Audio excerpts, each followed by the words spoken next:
you've got a set of principles, then, you know, they're not elastic. They are what you believe. And if you believe that life is sacred, if you're going to be consistent, if you've got a whole cloth here, you've got to put this together. We would stick to our principles. You know, if someone was going to want him put to death, we were going to argue for life without the possibility of parole. My name is Vicki Schieber. Mine is Sylvester Schieber, but most people call me Syl. Well, Shannon was many, many things. She was extremely bright to begin with. Not only was she a very beautiful person to look at, but she was beautiful on the inside. She was so kind and generous and loving and helpful. She had been up studying. It was an early Thursday morning. About 2 o'clock in the morning, she was preparing to take a bath. She always liked to take a bath to relax.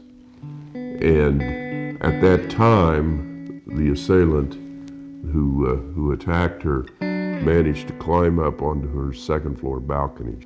Got onto her balcony, and apparently when she was in the bathroom running her bathwater, he pried open her sliding door and managed to gain access to her apartment. Apparently caught her off guard, and she screamed for help as she was being attacked. The next door neighbor heard that. He called 911 and summoned the police.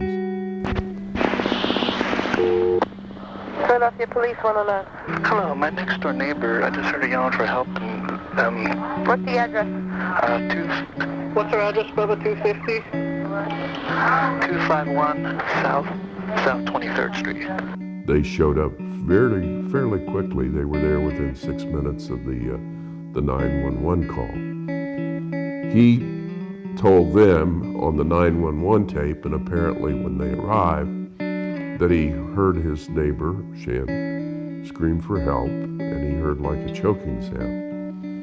He had gone down and gotten the neighbor downstairs, and both of them relayed this story to the police, but the police would not break the door down.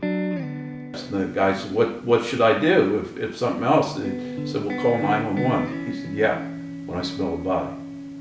So their conclusion was that there was nobody home because nobody answered. Well, she was being strangled to keep her from answering. About 12 hours later, our son was passing through Philadelphia. Sean was passing through Philadelphia. They were supposed to have lunch that day, Shannon and Sean. And she did not show up for lunch, and she had not shown up for a study group. And one of Shannon's neighbors, in fact, the guy that called 911 the night before, came down and answered the door. And Sean said, I'm trying to reach my sister. I can't reach her. She didn't show up for lunch. And Sean's rendition is that the guy just went pale. They said, oh my God, I called the police last night. They went running up the steps. They broke open her door, and she was laying naked on her bed. She'd been strangled to death.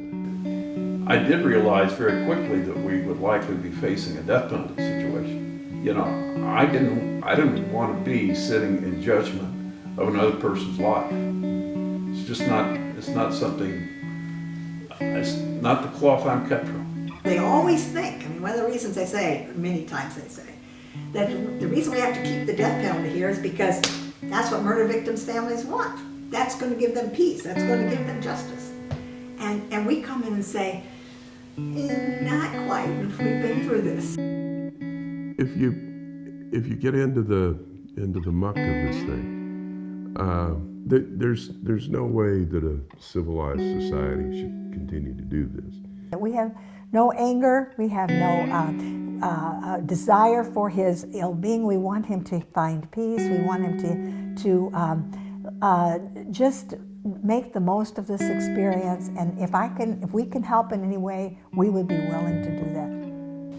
I guess I would like to have him say 3 words. I am sorry.